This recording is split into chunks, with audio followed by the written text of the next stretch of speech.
Bayangkan Anda lagi duduk, terus melihat layar berita utama hari ini.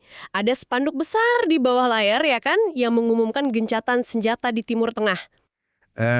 Ya, gambar yang sangat familiar. Benar. Dan di layar yang lain Anda lihat indeks pasar saham global tiba-tiba melonjak, grafiknya menghijau semua, dan ada narasi kolektif dari pembaca berita bahwa para pemimpin dunia ini akhirnya melangkah mundur dari jurang kehancuran. Badai sudah berlalu gitu. Dan, nah, kelengahan itulah yang sebenarnya bikin pasar finansial kita sangat rentan terhadap ilusi. Iya, kayak kita langsung menghela napas lega kan? Betul, karena kita ini kan secara psikologis terprogram untuk cari kenyamanan di tajuk rencana diplomasi. Padahal nih ya, apa yang sebenarnya terjadi di ruang rapat tertutup militer dan perbankan, itu menceritakan kisah yang sangat beda. Nah, inilah yang bakal kita bedah mendalam hari ini. Analisis dari Alex Krainer dan Glenn Deason.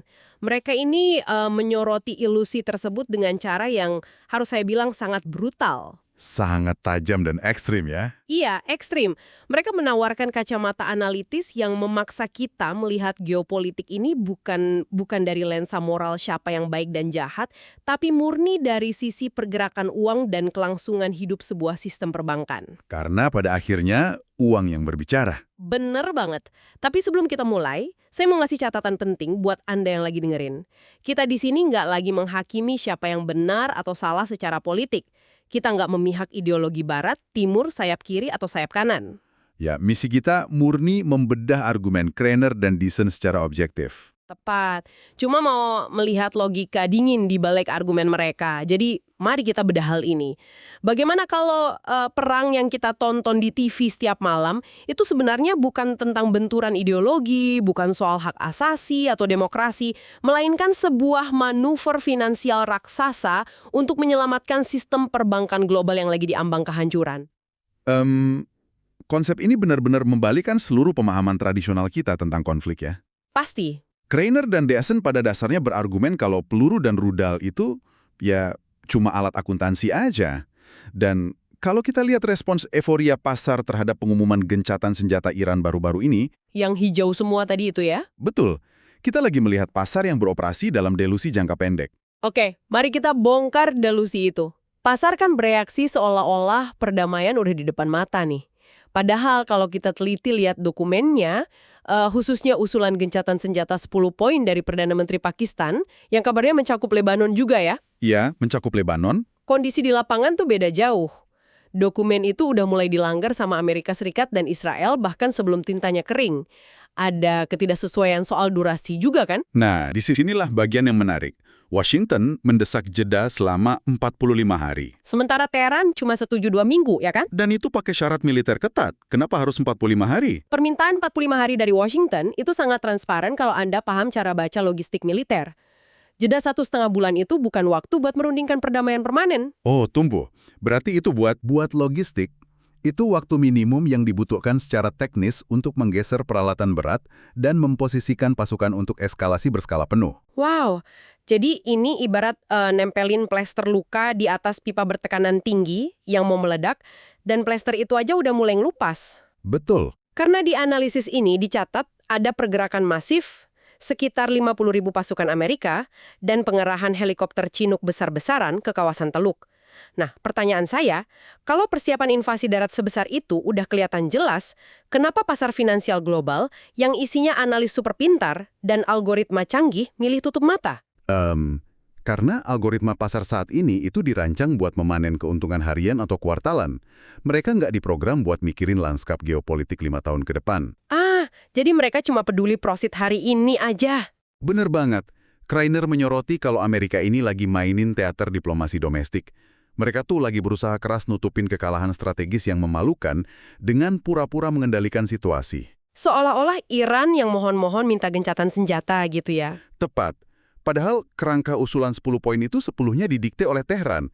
Washington butuh narasi gencatan senjata ini bukan buat damai, tapi murni buat beli waktu. Masukin 50.000 pasukan itu, dan nah ini yang penting, jaga supaya pasar domestik mereka nggak panik sebelum semua persiapannya beres. Oke, masuk akal.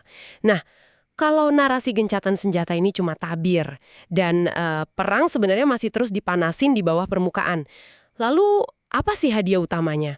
Maksud saya kalau kita singkirkan alasan-alasan yang sering muncul di TV.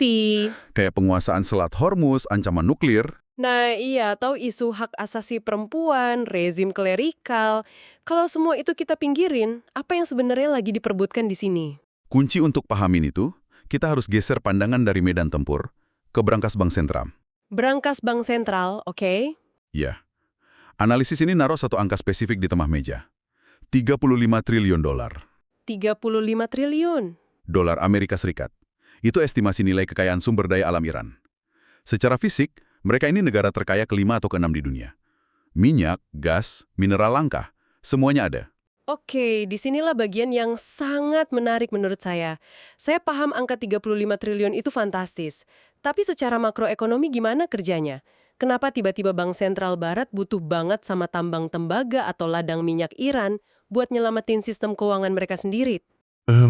Maksud saya, tolong urai mekanismenya. Karena buat kebanyakan orang, nyetak uang sama invasi militer itu dua departemen yang nggak ada hubungannya sama sekali. Kalau kita hubungkan ini dengan gambaran besarnya, ini adalah akar dari seluruh analisis Krainer.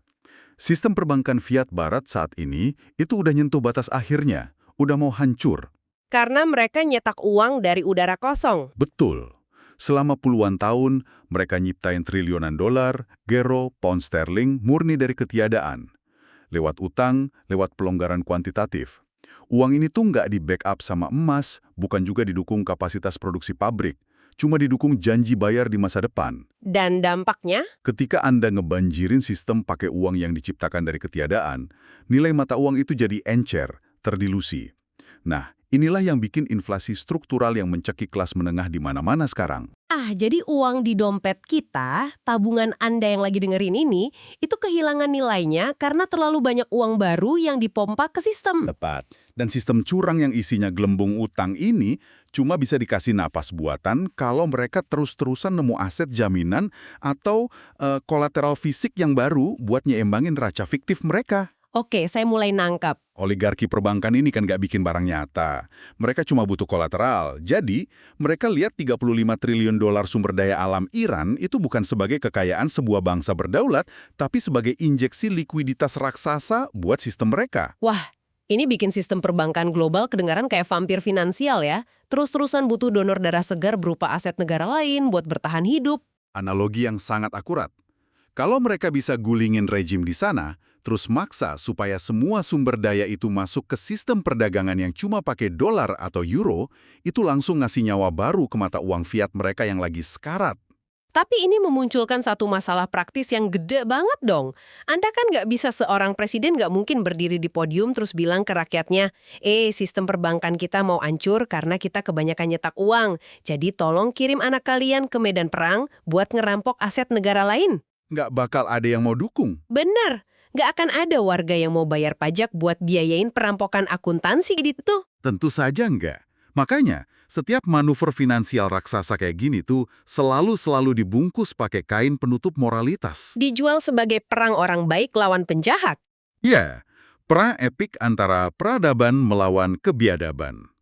Krainer dan Diesen spesifik banget nunjukin gimana narasi hak asasi ini didaur ulang tanpa henti sepanjang sejarah. Oke, tunggu sebentar. Saya harus ngasih sedikit pushback di sini. Silakan. Saya agak susah nerima kalau setiap klaim kemanusiaan itu cuma murni taktik pemasaran. Maksudnya, Krainer nyebut nama-nama kayak Assad, Gaddafi, Saddam, atau di masa lalu ada Castro dan Chavez. Dia bilang label monster yang bunuh rakyatnya sendiri itu cuma propaganda. Tapi kan kita memang lagi ngomongin rejim yang punya rekam jejak brutal. Ada penyiksaan, represi. Apa analisis ini mengabaikan penderitaan rakyat di sana cuma buat ngebuktiin teori konspirasi finansial? Krainer nggak menafikan kebrutalan mereka. Bukan itu poinnya. Yang dia bongkar secara sinis itu adalah kemunafikan dari waktu intervensinya dan apa hasil akhirnya yang sering disembunyikan. Waktunya? Maksudnya gimana? Coba pikir, kenapa negara-negara barat seringkali ngebiarin atau bahkan ngasih senjata ke diktator tertentu selama berpuluh-puluh tahun, tapi tiba-tiba sirene pelanggaran hak asasi manusia nyala keras banget. Pas negara itu mulai macam-macam. Tepat pas negara itu coba jual minyaknya pakai mata uang selain dolar, atau pas mereka mau nasionalisasi tambang mereka. Jadi isu moral itu cuma pelatuknya aja ya? Pemicu buat masuk. Iya. Dan coba kita evaluasi janji moral itu berdasarkan realitas pasca intervensi. Di ISN kasih contoh Libya. Sebelum intervensi, Libya di bawah Qaddafi itu punya indeks pembangunan manusia tertinggi di Afrika. Pendidikan, kesehatan, gratis. Apakah Qaddafi seorang tiran? Jelas. Iya. Tapi setelah Barat masuk bawa narasi menyelamatkan rakyat, apa yang terjadi sekarang? Libya hancur, dikuasai faksi-faksi panglima perang, dan ini yang mengerikan. Pasar budak terbuka benar-benar beroperasi di jalanan di sana. Atau Suriah, yang tadinya stabil, malah jadi ladang pembantaian yang dikuasai teroris gara-gara operasi pergantian rezim. Ini nunjukin betapa gampangnya kita semua kegoda sama skenario film pahlawan lawan penjahat yang disajikan media ya. Dan contoh paling kejam dari manipulasi narasi ini, di sumber kita, itu soal intervensi di Afghanistan. Narasi menyelamatkan perempuan dan anak perempuan? Bener. Selama 2 dekade, itu kan alasan yang paling sering diulang di TV buat ngebenerin pendudukan militer. Kampanye emosionalnya luar biasa kuat. Dan yang bikin miris, kampanye itu benar-benar dirancang di atas meja rapat, humas. Kita bisa merujuk ke dokumen internal CIA yang bocor di era Wikileaks. Apa isi dokumennya? Di situ, secara eksplisit disarankan supaya pembuat kebijakan pakai isu hak perempuan di Afghanistan sebagai alat public relations murni. Wow, jadi hak asasi cuma dijadiin alat humas? Buat apa? Buat meredam sentimen anti-perang di Eropa, terutama dari kelompok sayap kiri dan feminis, supaya mereka tetap dukung pasukan NATO tetap di sana. Gila ya. Dan realitas di lapangannya berbanding terbalik 180 derajat. Kreiner dan Dyson mencatat sebuah statistik yang jujur aja bikin saya merinding. Selama masa pendudukan AS di sana, lebih dari 50% anak yang lahir mengalami stunting permanen. 50% dari satu generasi. Iya, kerusakan fisik dan otak seumur hidup. Dan ini bukan karena serpihan peluru. Ini karena blokade ekonomi, sanksi, yang bikin para ibu hamil kelaparan ekstrim. Nah, itu memunculkan pertanyaan penting kan? Menghancurkan masa depan biologis jutaan orang atas nama pembebasan. Itulah yang terjadi kalau tujuan finansial ditutupi retorika hak asasi. Benar. Nah, memahami pola lama ini, narasi daur ulang ini, ngebawa kita ke sebuah kontradiksi aneh di pemerintahan AS saat ini. Kalau mereka tahu persis bahayanya manuver ini, kenapa mereka ngambil langkah yang bahkan menurut standar neokon mereka sendiri itu bunuh diri? Garis waktunya emang nunjukin paradoks yang luar biasa ya. Coba kita urai. Jadi buat Anda yang dengerin, apa arti dari semua ini? Ini tuh ibarat pengemudi mobil yang nyalain lampu sein ke kiri, tapi tiba-tiba ngebanting setir tajam ke kanan. Di bulan Januari, Trump pidato di Davos. Ya, pidato proteksionisnya. Betul, dia nolak globalisme, promosiin sistem ekonomi politik Amerika ala Hamilton dan Lincoln. Pokoknya bawa pulang modal, lindungi industri lokal, tarik pasukan dari luar negeri, fokus ekonomi domestik. Itu sein kirinya, isolasionisme. Nah, tapi di tanggal 28 Februari, dia malah neken pelatuk buat nyerang Iran secara langsung. Padahal di 2019, dia sendiri yang nolak rencana itu karena intelijen AS bilang itu misi bunuh diri. Rencana usang 7 negara dalam 5 tahun itu. Kenapa tiba-tiba ngebanting setir ke Perang Timur Tengah? Dampaknya ini yang harus kita lihat. Kalau Anda nyerang Iran, konsekuensi logisnya adalah penutupan Selat Hormuz. Urap nadi sirkulasi energi global. Tepat. Nutup selat itu berarti menahan 1/5 pasukan minyak dan 20% gas alam dunia dalam semalam. Itu aja udah cukup buat bikin pasar finansial hancur. Betul. Tapi Kreiner nunjukin kalau minyak itu bukan ancaman paling mematikan. Ada efek domino yang jauh-jauh lebih ngeri. Terhentinya pasokan urea. Urea? Bahan popok? Ya, urea itu fondasi mutlak dari rantai pasokan makanan modern. Tanpa suplai pupuk dari kawasan Teluk, kapasitas panen bakal anjlok drastis di seluruh dunia. Berarti ini ancaman kelaparan global? 100%. Disrupsi ini bakal memicu bencana kelaparan besar-besaran, terutama di negara-negara Global South, Afrika, sebagian Asia. Jutaan nyawa bakal melayang jadi korban kolateral karena mereka bergantung penuh sama pupuk impor ini. Yang ampun. Tapi tunggu. Kalau AS memicu kekacauan logistik separah ini, bukankah mereka juga lagi menggali kuburan ekonomi mereka sendiri? Menariknya, dan ini bagian yang sangat sinis nggak? AS kemungkinan besar bisa selamat dari guncangan ini. Kenapa bisa? Karena mereka secara domestik kaya akan sumber daya. Mereka punya minyak shale. Dan yang terpenting, Hegemoni mereka memungkinkan mereka buat maksa negara tetangga, kayak Kanada atau Meksiko, buat menuhin kebutuhan AS dengan harga yang diatur Washington. Nah, jadi mereka aman, tapi kebijakan zigzag ini kan menghancurkan sekutu mereka dong. Kalau AS aman, siapa yang bakal nanggung pukulan terberatnya? Eropa. Posisi Eropa ini benar-benar di ujung tanduk. Iya, maksud saya, apakah elit Eropa ini secara sadar mengorbankan ekonomi mereka sendiri demi ngikutin agenda geopolitik AS? Ini kan ibaratnya bakar rumah sendiri cuma biar tetangga kepanasan. Itulah tragedinya. Eropa udah menyudutkan dirinya sendiri. Mereka dengan sukarela memutus gas dari Rusia. Padahal, nah ini dicatat di sumber kita, seperempat dari pipa Nord Stream itu masih utuh dan bisa masuk puluhan juta meter kubik kan? Benar. Tapi mereka nolak membukanya karena sanksi. Mereka ngandelin gas alam cair dari Qatar yang sekarang terbukti gagal menyuplai karena konflik Teluk. Dan akibatnya, Mereka harus ngemis gas ke Amerika. iya. Dan ini ngasih AS kekuatan luar biasa buat meras Eropa secara ekonomi. Tapi pemerasan ini nggak cuma di energi. Senjata penaklukan paling kuat itu ada di sistem mata uang. Hubungannya sama dolar AS ya? Iya, Eropa sangat bergantung sama likuiditas dolar. Di saat krisis, Bank Sentral Eropa itu bergantung pada yang namanya swap lines. Swap lines. Boleh dijelasin dikit buat pendengar kita? Gampangnya, itu kayak fasilitas kartu kredit darurat dari Bank Sentral Amerika, The Fed, ke Eropa. Kalau The Fed mutusin buat motong fasilitas kredit dolar ini, perbankan Eropa nggak bisa berdagang di ranah internasional. Wow. Terus efeknya ke mata uang euro apa? Nilai euro bakal jatuh bebas, memicu inflasi harga barang impor besar-besaran, dan mereka bakal masuk ke jurang stagflasi mematikan. Ekonomi berhenti, pengangguran naik, tapi harga barang terbang semua. Dan ini ngeri banget kalau kita lihat kondisi sosial Eropa yang dicatat Kreiner. Katanya, 35–66% keluarga di sana udah kesulitan ekonomi buat sekedar bertahan hidup sampai akhir bulan. Bayangkan kalau skenario kejatuhan euro ini benar-benar terjadi.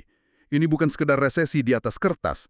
Kita lagi ngomongin potensi kerusuhan massal, revolusi sosial, atau bahkan perang saudara di Eropa. Terus, elit Eropa bakal diam aja? Tentu enggak. Taktik paling klasik dari elit politik yang gagal secara ekonomi adalah menciptakan musuh eksternal. Kreiner memperingatkan kalau elit Eropa mungkin bakal ngalihin krisis domestik ini dengan mendorong perang proksi melawan Rusia. Oh, supaya rakyatnya yang marah itu bersatu di bawah bendera nasionalisme palsu. Tepat sekali. Dan efek mematikan ini merambat kemana-mana. Coba lihat Timur Tengah, sekutu AS seperti Arab Saudi yang logikanya jadi target rudal Iran pertama malah berpihak ke Amerika. Kenapa coba? Karena mereka takut. Takut secara finansial. Saudi punya triliunan dolar aset investasi yang diparkir di The Fed. Mereka udah ngelihat gimana Barat dengan gampang membekukan dan merampas ratusan miliar dolar aset Rusia dalam hitungan hari. Jadi kalau mereka nggak nurut, aset triliunan mereka bakal dihapus dari komputer gitu aja. Iya, mereka tersandar oleh kekayaan mereka sendiri. Gila. Nah, ini ngebawa kita ke satu taktik terakhir yang dibahas di analisis ini. Target infrastruktur Eurasia. Serangan militer ke Iran ini ternyata nggak cuma ngincar nuklir. Mereka secara sistematis menghancurkan pelabuhan dan rel kereta api sipil. Kenapa ngabisin rudal mahal buat ngancurin rel kereta? Karena rel itu adalah ancaman eksistensial bagi hegemoni Barat. Infrastruktur itu bagian dari koridor transportasi utara-selatan atau INSTC. Yang menghubungkan Iran, Rusia, India, sampai Tiongkok itu. Betul. Koridor darat ini bikin negara-negara Eurasia bisa berdagang triliunan dolar, melewati sepenuhnya titik-titik maritim yang dikontrol Angkatan Laut Barat. Mereka jadi nggak butuh dolar lagi dong. Tepat, mereka bakal makmur dan mandiri. Makanya Barat pakai taktik geopolitik klasik Inggris, pecah belah dan taklukkan, divide and conquer. Membakar jembatan pesaing supaya mereka nggak maju-maju. Ya, Barat pakai Ukraina buat nguras Rusia. Lalu berniat pakai Rusia buat nekan Tiongkok. Mereka nggak akan pernah berhenti menargetkan negara manapun yang mulai mandiri secara institusional demi mempertahankan kontrol perbankan mereka. Oke, jadi mari kita ringkas poin-poin krusial dari pembedahan kita hari ini. Konflik yang selama ini kita tonton di TV, yang sering dibungkus dengan pita moralitas, demokrasi, atau diplomasi perdamaian, pada dasarnya adalah pertempuran akuntansi yang brutal. Ya, sebuah perburuan kolateral. Benar, upaya mempertahankan supremasi finansial dengan cara mencaplok aset jaminan triliunan dolar dan memutus rute perdagangan pesaing di Eurasia. Sekali lagi kita ngingetin ke Anda, analisis yang kita bedah hari ini adalah buat memperluas perspektif. Kita nggak bilang ini satu-satunya kebenaran mutlak. Tapi ini kacamata analitis yang sangat krusial buat baca pergerakan uang di balik sebuah perang. Pasti. Nah, sebagai penutup, ada satu renungan tajam dari saya buat Anda. Kalau stabilitas keuangan global kita selama beberapa abad terakhir ini ibarat mesin yang butuh bahan bakar, dan bahan bakarnya adalah kolateral atau aset dari negara-negara yang ditaklukkan, apa yang bakal terjadi pada mesin itu dan pada kita semua pas bumi ini akhirnya kehabisan negara baru untuk ditelan? Pertanyaan yang menakutkan. Apakah sistem yang kelaparan ini pada akhirnya akan mulai memangsa penciptanya sendiri? Terima kasih sudah meluangkan waktu mengeksplorasi ide-ide kompleks ini bareng kami. Pikirkan pertanyaan tadi dan sampai jumpa di diskusi mendalam kita berikutnya.